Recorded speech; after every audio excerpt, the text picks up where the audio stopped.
what goes up. Oi, Marie! Oi, Marie!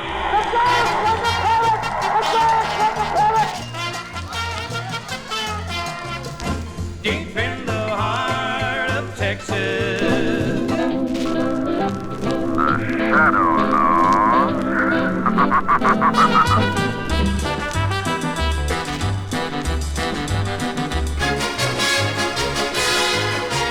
Oh, my red wine. I bet it's Manischewitz. No, lady.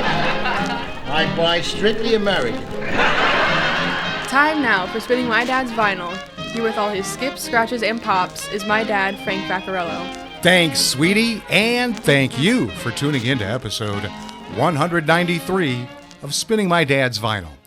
We slide now quite nicely into the second record of a 2-album set of popular New York City jazz musicians taking their music around the U.S. In fact, according to the album back cover, they performed in front of 200,000 fans during 37 concerts in 25 cities. This is one of those concerts. So, get ready to hear the East-West Coast All-Stars with music refined at a famed jazz club named after one of the best saxophonists that ever lived in Volume 193, Birdland Stars Tour 2.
there are the Birdland Stars on tour with Hip Boots, written by Ernie Wilkins.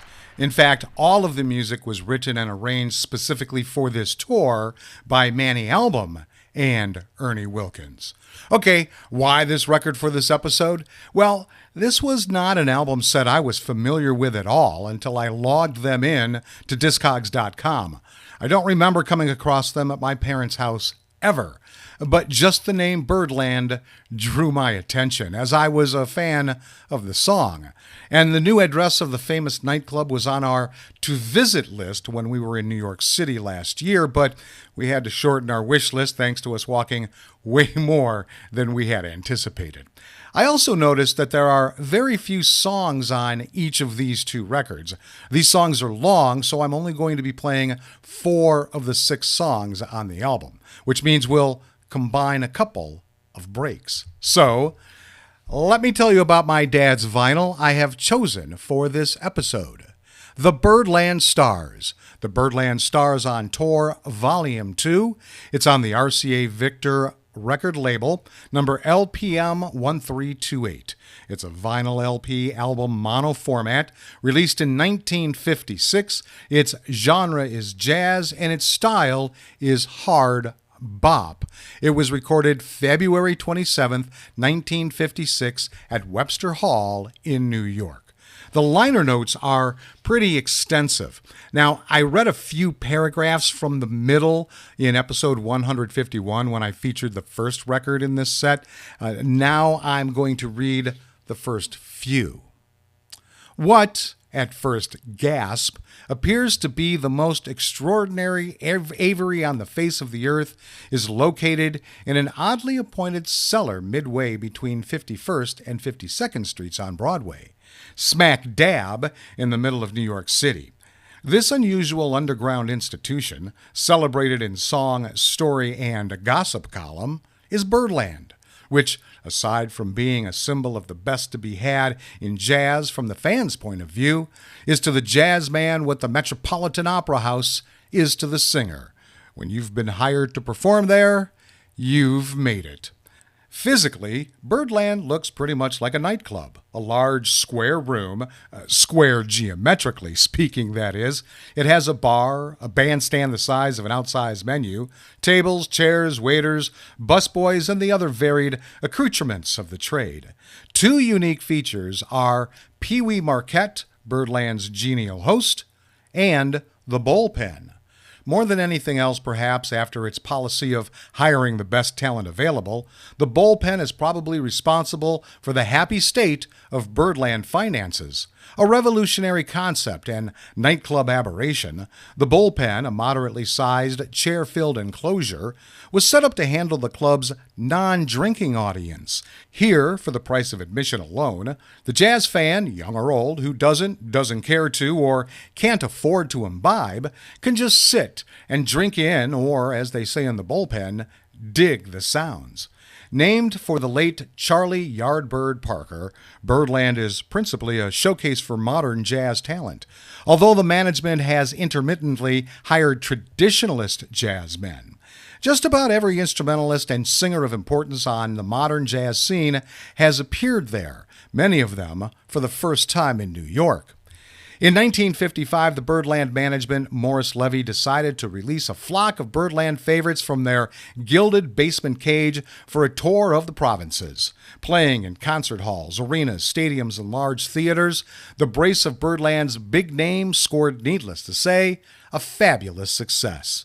In 1956, Birdland Stars on Tour did it again, racking up a cool gross income of just a little under $500,000 in less than a month's time. This pear-shaped, luscious, and moderately staggering figure was attained by virtue of a whale of a show that included such luminaries as Sarah Vaughan, Count Basie and his orchestra, Al Hibbler, and the exciting band of all-star jazzmen heard on these records.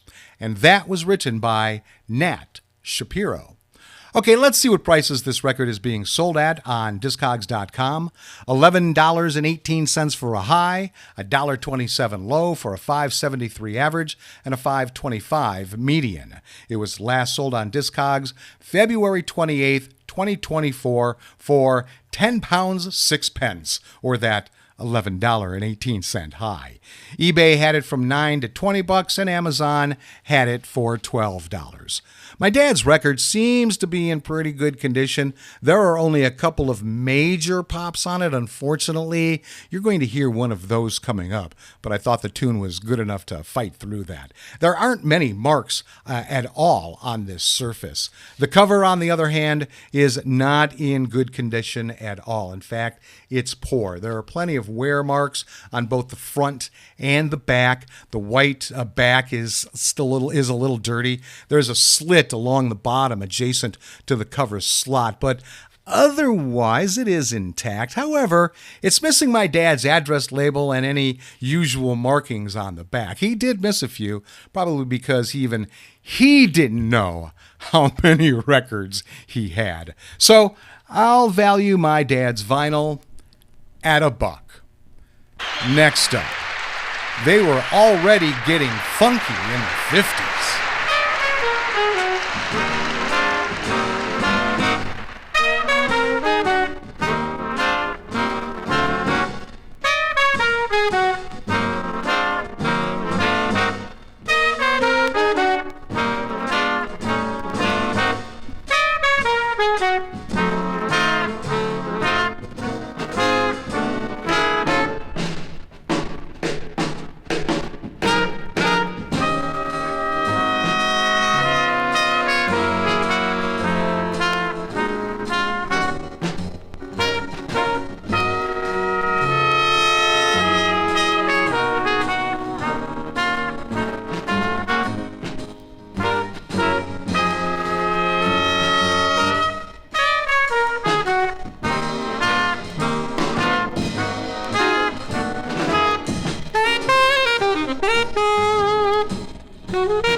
That was Aw Funky New Baby, written by Manny, Albam.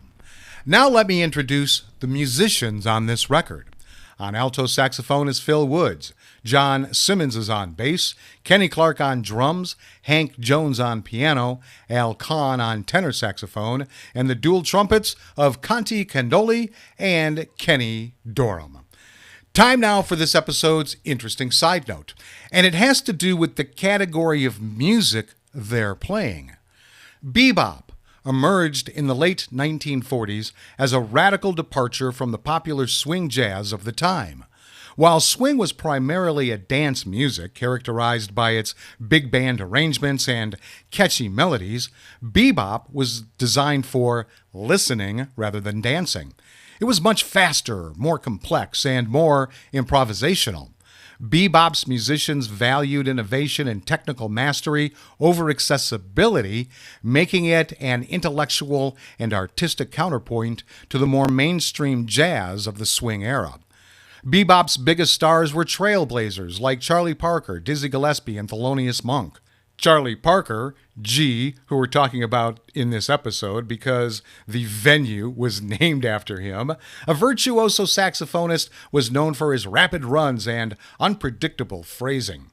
Gillespie, a trumpeter with his signature bent horn, pushed harmonic boundaries and incorporated Afro-Cuban rhythms. Monk, the pianist, contributed with his angular, dissonant playing style and inventive compositions. Together, they created a sound that was more intricate, with musicians often playing lightning-fast melodies and engaging in long, unstructured solos. What set bebop apart was its emphasis on complex chord progressions and syncopated rhythms, which contrasted sharply with the more predictable patterns of swing. Bebop also focused on small combos rather than large orchestras, fostering a more intimate, high-energy setting. The music became more about individual expression and innovation, where each musician had the freedom to experiment and create in real time, often challenging both the players and the listeners. And now, listen real closely. During one of the late solos, you'll hear the trumpet player use a few lines from Bewitched, Bothered, and Bewildered, a song you heard in the previous episode of this show. Plus, I apologize about those pops late in the song. It does go away quickly though.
There is Playboy, written by Ernie Wilkins. Well, I hope you enjoyed this episode as much as I enjoyed bringing it to you. I'm glad my dad has so much jazz in his collection. We get to really dive deep into some of the other musicians out there that don't always have quite the same name recognition as other big record sellers. This record was a great example of that. And this was a great group to just listen to. I wasn't able to get much information about this recording session or the tour they were on, only the date that it was recorded. So I don't know how many concerts into those 37 they performed that this one was, but they certainly sounded like they have been together for a long time by the time they did record this. Maybe that was late in the tour. And finally, how did Aldo Nova put it? Life is just a fantasy?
That was Birdland Fantasy, written by Ernie Wilkins. And there you have selections from the second of two albums in my dad's collection featuring this group of jazz all-stars. So thanks for tuning into Volume 193 Birdland Stars Tour 2, however you did. If you want more information about this show, head over to spinningmydadsvinyl.com. I'll be back next week with all my skips, scratches, and pops for Volume 194, Ray's Honey. Until then, go with the flow, my friends.